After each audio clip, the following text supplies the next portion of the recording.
बिना हम लोग पहुंचे थे अकाउंट्स में, अकाउंट्स ऑफ अंडरराइटिंग कमीशन।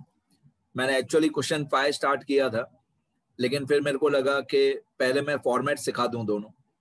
पहला format, when credit for firm underwriting is not to be given if the underwriters are not given any credit और बेनिफिट फॉर फर्म अंडरराइटिंग। ठीक है, हम ऐसे भी बोल सकते हैं, कि इफ क्रेडिट और बेनिफिट फॉर फर्म अंडरराइटिंग। मैं इसकी मीनिंग भी बताऊंगा कि क्रेडिट गिवन की मीनिंग मतलब क्या, क्रेडिट नॉट गिवन की मीनिंग मतलब क्या, सुनना ध्यान से। इफ क्रेडिट और benefit for firm underwriting is not to be given. अच्छा, अगर एग्जाम में मेथड का नाम नहीं दिया हुआ, मान लो एग्जाम में मेथड का नाम नहीं दिया हुआ कि क्रेडिट गिवन वाला मेथड करना है या क्रेडिट नॉट गिवन वाला मेथड करना है, अगर एग्जाम में मेथड का नाम नहीं दिया हो तो ये वाला मेथड करना है, first method.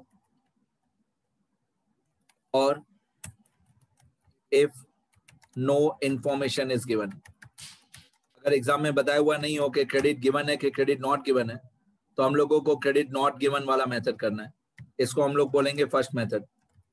First method when credit और benefit for firm underwriting is not given.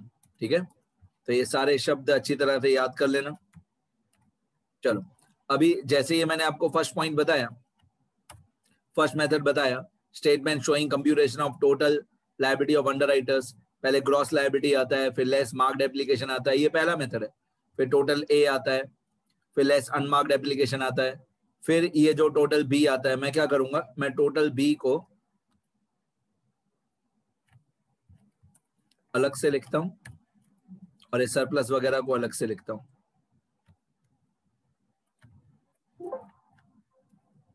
If, यहां पे मैं ऐसे लिख देता हूं, if there is surplus that is negative number at this stage, then it should be distributed among other underwriters, right? ये total B हो गया हमारा, ये टोटल बी हो गया।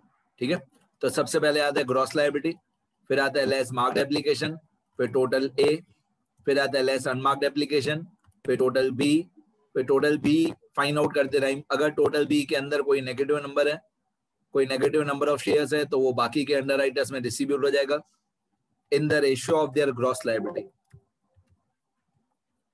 If there is any surplus, if there is any surplus that is negative number of shares at this stage, then it should be distributed among other underwriters in the ratio of their gross liability, in the ratio of their gross liability।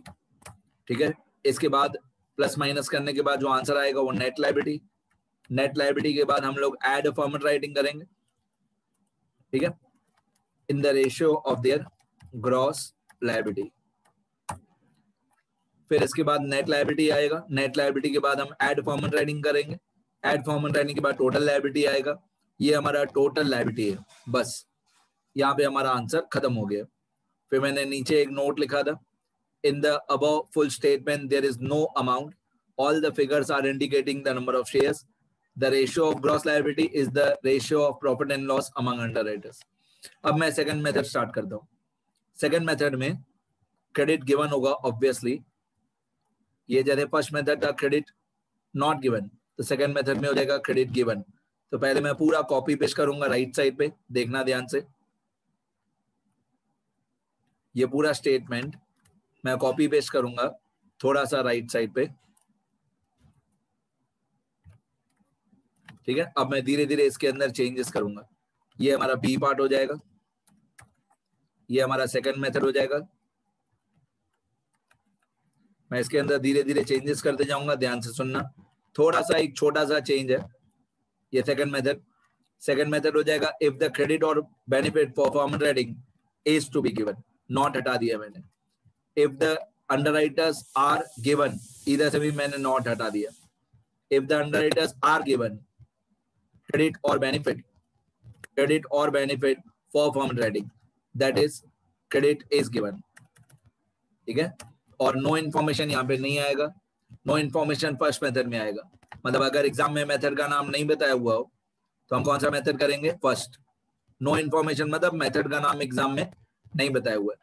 Okay, अब बाकी सारी statement आपने देखा, मैंने आपके सामने अभी का अभी सारा कॉपी पेस्ट किया, सारी स्टेटमेंट सेम मैंने कॉपी पेस्ट की, कुछ भी चेंज नहीं किया है। ग्रॉस लायबिलिटी भी वही है, लेस मार्क्ड भी वही है, टोटल ए भी सेम, लेस अनमार्क्ड भी सेम, फिर टोटल बी भी वही है, फिर if there is any negative or surplus assets attributed among other underwriters in the ratio of the gross liability, ये सब सेम, नेट लायबिलिटी भी सेम, एड कॉमन राइटिंग, उसके बाद टोटल लायबिलिटी, सब कुछ सेम, सब सेम। सिर्फ जो पहला वाला लेस मार्क्ड था ना बेटा, ये जो फर्स्ट वाला था लेस मार्क्ड एप्लीकेशन, इसकी जगह पे थोड़ा सा चेंज हो जाएगा। ये जो पहली लाइन में यहाँ पे लिखा हुआ है लेस मार्क्ड एप्लीकेशन, इसकी जगह पे क्या हो जाएगा, यहां पे मैं एक ब्रैकेट लगाऊंगा, यहां पे मैं एक ब्रैकेट लगाऊंगा और मैं लिखूंगा less marked plus firm underwriting. Marked application और फर्म अंडरराइटिंग दोनों का पहले टोटल करेंगे, पहले मार्क्ड एप्लीकेशन और फर्म अंडरराइटिंग दोनों का टोटल करेंगे, और दोनों का जो टोटल आएगा वो यहाँ पे लेस करेंगे पहले लेस में।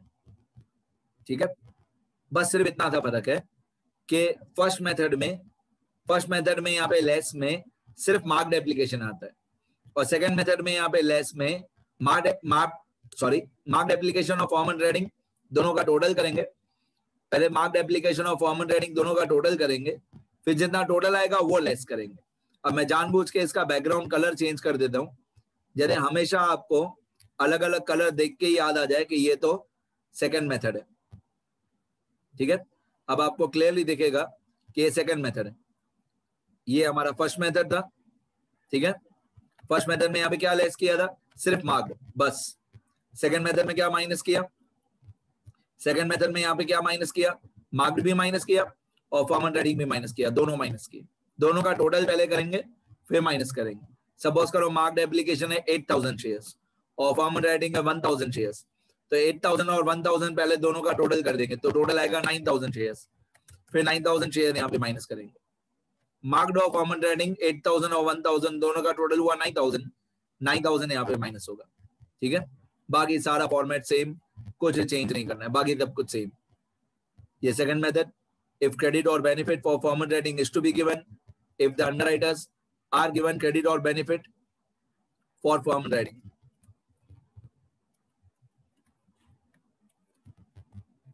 for form and rating। ठीक है, अब मैं एक और बहुत इंपॉर्टेंट पॉइंट बताने वाला हूं जिसके बेस पे मैं तो समझता हूं बहुत सारे बच्चों का आंसर गलत हो जाता है अगर ये पॉइंट नहीं पता हो तो। सुनते रहना, एक बहुत इंपॉर्टेंट पॉइंट बताता हूं। देखो, जो पहले मेथड में, ये फर्स्ट मेथड है, पहले मेथड में ये जो पहला लेस है,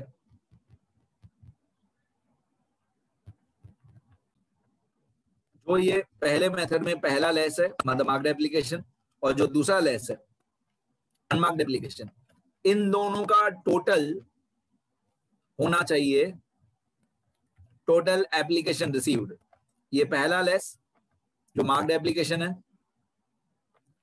और दूसरा लेस जो अनमार्क्ड एप्लीकेशन है, इन दोनों का total should be equal to total application received. इन दोनों को टोटल मिला के उतना ही आना चाहिए जितना हमारी कंपनी को टोटल एप्लीकेशंस, शेयर्स की एप्लीकेशंस मिली। टोटल एप्लीकेशंस रिसीव्ड भी बोलते हैं इसको, या इसको टोटल सब्सक्रिप्शन भी बोलते हैं। इसको या तो टोटल एप्लीकेशन बोलते हैं या टोटल सब्सक्रिप्शन बोलते हैं। तो ये वाला लेस और ये वाला लेस, दोनों लेस का टोटल उतना ही होना चाहिए जितना टोटल एप्लीकेशन रिसीव्ड है।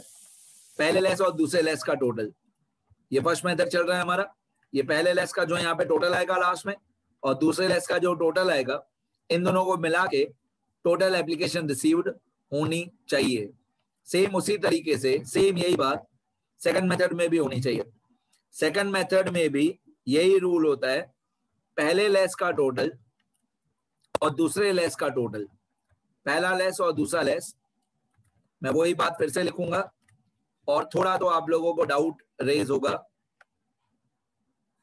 ये पहला लेस और ये दूसरा लेस, इन दोनों लेस वालों को मिला के उतना ही आना चाहिए जितना हमारी कंपनी को टोटल एप्लीकेशंस रिसीव हुई। मेरे को मालूम है बहुत सारे बच्चों को अभी डाउट क्या होगा, ये टोटल सब्सक्रिप्शन होना चाहिए। अब टोटल एप्लीकेशन या टोटल सब्सक्रिप्शन एक ही बात है। अब बच्चों को डाउट क्या होगा कि सर सेकेंड मेथड में यहाँ पे जो हम लोगों ने लेस किया था, पहला लेस, इसमें मार्क्ड और फॉर्म एंड राइटिंग दोनों है, और फर्स्ट मेथड में यहाँ पे लेस में सिर्फ मार्क्ड एप्लीकेशन था।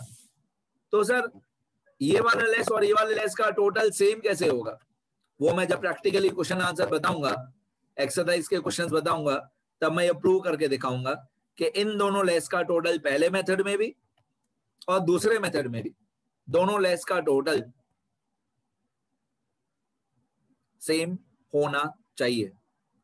दोनों मेथड में दोनों लेस का टोटल सेम होना चाहिए और उतना ही होना चाहिए जितना टोटल एप्लीकेशन रिसीव्ड हो, जितना टोटल सब्सक्रिप्शन क्वेश्चन में दिया हुआ हो। अब ये जो टोटल एप्लीकेशन या टोटल सब्सक्रिप्शन हमको क्वेश्चन में दिया हुआ होगा, इसके बारे में भी एक रूल है। The total applications received should be inclusive of the total application received should be inclusive of, मतलब should be including marked applications, should be including marked applications, unmarked applications, and form and writing. मतलब जो total applications received question में दिया हुआ हो उसके अंदर ये तीनों चीजें इंक्लूडेड होनी चाहिए। The total application received should be inclusive of marked, unmarked and form and writing. ये तीनों टोटल एप्लीकेशन के अंदर रिसीव्ड, टोटल एप्लीकेशन रिसीव्ड के अंदर इंक्लूडेड होने चाहिए, मार्क्ड और अनमार्क्ड। ठीक है, अब यही रूल मैं यहाँ पे फिर से नहीं लिखूंगा बार बार, सेम रूल। ये जो टोटल एप्लीकेशन रिसीव्ड है इसके अंदर मार्क्ड, अनमार्क्ड और फॉर्म एंड राइटिंग इंक्लूडेड होना चाहिए, सीधी बात है। फर्स्ट मेथड में भी वही रूल है, सेकंड मेथड में भी वही रूल है। टोटल एप्लीकेशन रिसीव्ड के अंदर मार्क्ड, अनमार्क्ड और फॉर्म एंड राइटिंग तीनों इंक्लूडेड होना चाहिए। अब एक छोटा सा एग्जांपल बता दूं, सुनना ध्यान से तो पिक्चर क्लियर हो जाएगी। एक छोटा एग्जांपल, क्वेश्चन पाए तो मैं भूल ही गया हूं, कब खत्म करेंगे बाद में, पहले रूल्स कर लेते सारे। एक एग्जांपल बता दूं, मान लो आपको क्वेश्चन में ऐसा लिखा हुआ है, the firm underwriting of underwriters was as follows। मान लो ऐसा क्वेश्चन में दिया हुआ है, मिस्टर ए, मिस्टर बी और मिस्टर सी। मान लो ए ने बोला 1000 फॉर्म अंडरराइटिंग, बी ने बोला 200 फॉर्म अंडरराइटिंग, सी ने बोला 800 शेयर्स अंडरराइटिंग, फॉर्म अंडरराइटिंग। ए ने बोला 1000 शेयर्स, बी के 200 शेयर्स, सी के 800 शेयर्स। ये फॉर्म अंडरराइटिंग, राइट। अब एग्जांपल में और भी आगे कंटिन्यू करते एग्जांपल। अगर क्वेश्चन में ऐसा लिखा हुआ है, the total applications including form underwriting, ऐसा एग्जैक्ट ऐसा ही क्वेश्चन आता है हमेशा। The total applications including form underwriting were, मान लो 12,000। The total applications including form and writing were 12,000 shares, right? तो इस क्वेश्चन में मान लो ये हमारा क्वेश्चन है, तो इसका जो आंसर होगा, इसके आंसर में हमारी टोटल एप्लीकेशंस जो है, हमारी टोटल एप्लीकेशंस 12,000 ही होगी। हमारी टोटल एप्लीकेशन 12,000 ही होगी, क्योंकि इसके अंदर फॉर्म एंड राइटिंग इंक्लूडेड है।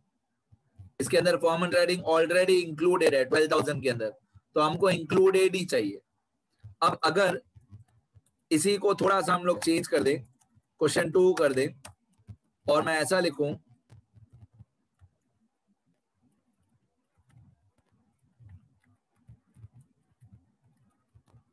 इसी को थोड़ा सा चेंज कर दें और मैं ऐसा लिखूं कि the total applications excluding form and writing, मैं ऐसा लिखूं the total applications excluding form and writing was 12,000 shares, तो हमारा आंसर चेंज हो जाएगा। मैंने आपको बताया ऊपर रूल में, मैंने आपको रूल में बताया कि हमारी जो टोटल एप्लीकेशन रिसीव्ड है उसके अंदर फॉर्म एंड राइटिंग इंक्लूडेड होना चाहिए, मार्क्ड भी इंक्लूडेड होना चाहिए, अनमार्क्ड भी इंक्लूडेड होना चाहिए, फॉर्म एंड राइटिंग भी इंक्लूडेड होना चाहिए। तो जो पहला क्वेश्चन था हमारा, उसने लिखा हुआ है कि टोटल एप्लीकेशन रिसीव्ड 12,000 है, उसके अंदर फॉर्म एंड राइटिंग इंक्लूडेड है। अगर इंक्लूडेड है तो वेरी गुड, यही हमारा टोटल एप्लीकेशन है 12,000 शेयर्स। लेकिन अगर टोटल एप्लीकेशन के अंदर 12,000 शेयर्स के अंदर एक्सक्लूडिंग फॉर्म एंड राइटिंग लिखा हुआ है, तो हम लोग जबरदस्ती फॉर्म एंड राइटिंग को इंक्लूड करेंगे, तो हमारी टोटल एप्लीकेशन हो जाएगी 12,000 ये और फॉर्म एंड राइटिंग वाले शेयर्स, ए के 1,000, बी के 200, सी के 800, तो टोटल कितना हुआ? टोटल हुआ 2,000। ए बी सी तीनों को मिला के टोटल फॉर्म एंड राइटिंग के शेयर्स कितने हुए? 2,000 शेयर्स हुए, ए बी सी तीनों को मिला के। एक मिनट, मैं थोड़ा लाइंस वाइंस ड्रॉ कर लूं properly.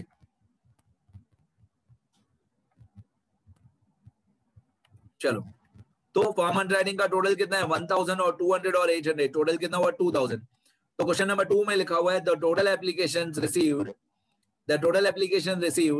Excluding form and writing was 12,000। मेरे को चाहिए इंक्लूडिंग फॉर्म एंड राइटिंग, तो total applications equal to 12,000 shares जो क्वेश्चन में दिया हुआ है plus 2,000 shares form and writing वाले, तो टोटल एप्लीकेशन रिसीव्ड हो जाएगा 14,000 shares. Total application received equal to हमारा आंसर आएगा 14,000 शेयर्स। फर्क समझो सब लोग, क्या फर्क है? अगर इंक्लूडिंग फॉर्म एंड राइटिंग दिया हुआ है,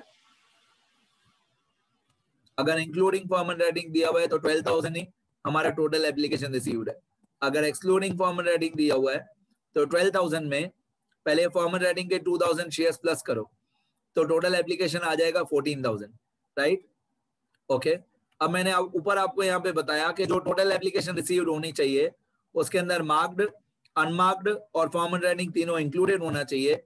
जब भी आपको क्वेश्चन दिया हुआ होगा तो क्वेश्चन के अंदर ये जो 12,000 शेयर्स है इसमें बोला हो या नहीं बोला हो, मार्क्ड और अनमार्क्ड तो इसके अंदर 12,000 के अंदर इंक्लूडेड होता ही है।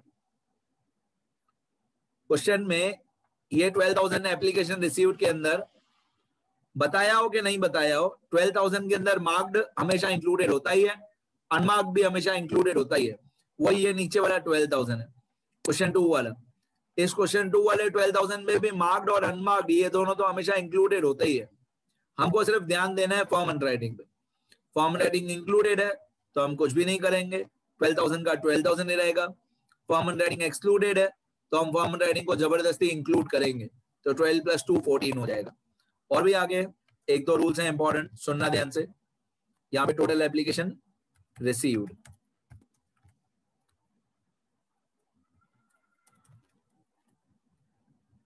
टोटल एप्लीकेशन रिसीव्ड, ठीक है। और आगे अब ये जो हमारा आंसर आया, सपोज करो फर्स्ट मेथड है ये वाला, सपोज करो क्वेश्चन में इंक्लूडिंग लिखा हुआ है, राइट? तो हमारी टोटल एप्लीकेशन रिसीव्ड होनी चाहिए 12,000। सपोज करो ये दिया हुआ है फर्स्ट वाला क्वेश्चन, क्वेश्चन 1 दिया हुआ है हमको एग्जाम में, तो टोटल एप्लीकेशन रिसीव्ड दिया हुआ है 12,000 और क्वेश्चन में लिखा हुआ है इंक्लूडिंग फॉर्म एंड राइटिंग, तो हमारी टोटल एप्लीकेशन रिसीव्ड हुई 12,000। अब सुनना ध्यान से मैं क्या बोलता हूँ। ये जो 12,000 टोटल एप्लीकेशन रिसीव्ड आया, मान लो एग्जाम में हमको ये फर्स्ट वाला क्वेश्चन दिया हुआ है, एग्जाम में हमको ये लाइन दी हुई है कि टोटल एप्लीकेशन रिसीव्ड है, उसमें फॉर्म राइटिंग इंक्लूडेड है 12,000, तो हमारा टोटल एप्लीकेशन आया 12,000। तो ये 12,000 का इंपॉर्टेंस क्या है वो बताता हूं। ये फर्स्ट मेथड है हमारा। फर्स्ट मेथड में ये पहला लेस और दूसरा लेस दोनों को टोटल मिला के 12,000 शेयर्स आना चाहिए जो हमारी टोटल एप्लीकेशन रिसीव्ड हो। मतलब ये लेस और ये लेस दोनों को मिला के 12,000 आना चाहिए। उसी तरीके से सेकंड मेथड में भी पहला लेस और दूसरा लेस, दोनों को मिला के 12,000 शेयर्स आना चाहिए। मतलब मैं क्वेश्चन 1 की बात कर रहा हूं। अगर एग्जाम में क्वेश्चन 1 दिया होता, तो अगर एग्जाम में ये क्वेश्चन नंबर 1 दिया हुआ है, अगर एग्जाम में ये क्वेश्चन नंबर 1 दिया हुआ है, तो पहला लेस और दूसरा लेस दोनों को मिला के 12,000 शेयर आना चाहिए। ऑब्वियसली अगर एग्जाम में ये सेकंड नंबर क्वेश्चन होगा, अगर एग्जाम में ये क्वेश्चन 2 होगा, तो पहला लेस और दूसरा लेस दोनों को मिला के 14,000 शेयर्स आना चाहिए, अगर क्वेश्चन 2 आया एग्जाम में तो, राइट। तो ये बहुत इंपॉर्टेंट पॉइंट है कि टोटल एप्लीकेशन रिसीव्ड के अंदर फॉर्म एंड राइटिंग इंक्लूडेड होना चाहिए, ठीक है। अब मैं यहां से ये वाला 12,000 डिलीट कर देता हूं। क्वेश्चन 1 आएगा तो इन दोनों का टोटल, क्वेश्चन 1 आएगा तो इन दोनों का टोटल 12,000 होना चाहिए। क्वेश्चन 2 आएगा तो इन दोनों का टोटल 14,000 होना चाहिए। यहाँ पे भी वही बात, यहाँ पे भी वही बात, अगर क्वेश्चन 1 आएगा तो इन दोनों का टोटल 12,000 होना चाहिए। अगर क्वेश्चन 2 आएगा तो इन दोनों का टोटल 14,000 होना चाहिए, राइट। तो जो भी मैंने इस लेक्चर में समझाया वो आपको लिखना है, लिखना बहुत जरूरी है। अभी तक मैंने क्वेश्चन 5 स्टार्ट नहीं किया, ठीक है, अच्छी तरह लिखना। ये सब क्वेश्चन 5 मत लिखो, पहले ये सब थियरी वाले पेजेस में लिखो। ये फर्स्ट मेथड, सेकंड मेथड, दोनों स्टेटमेंट्स, ये सब थियरी वाले पेजेस में लिखो। और 1-2 सेकंड में वीडियो पॉज कर देना और लिखते रहना। स्टेटमेंट अच्छी तरह बनाओ, बहुत इजी और स्कोरिंग चैप्टर है ये स्टेटमेंट 1 पहले कंप्लीट करो। ये जो मैंने नोट्स लिखे वो लिखो। साइड में जो मैंने लिखा है ये 12,000 वाला वो लिखना अच्छी तरह। ये 12,000 मैं डिलीट कर देता हूं। चलो अब ये स्टेटमेंट नंबर 2 लिखना अच्छी तरह, हेडिंग लिखना, नए पेज पे लिखना।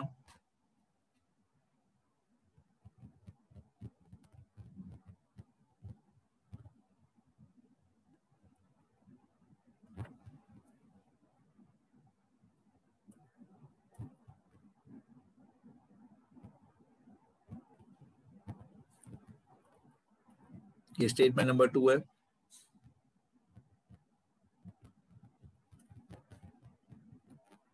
ये रूल्स हैं।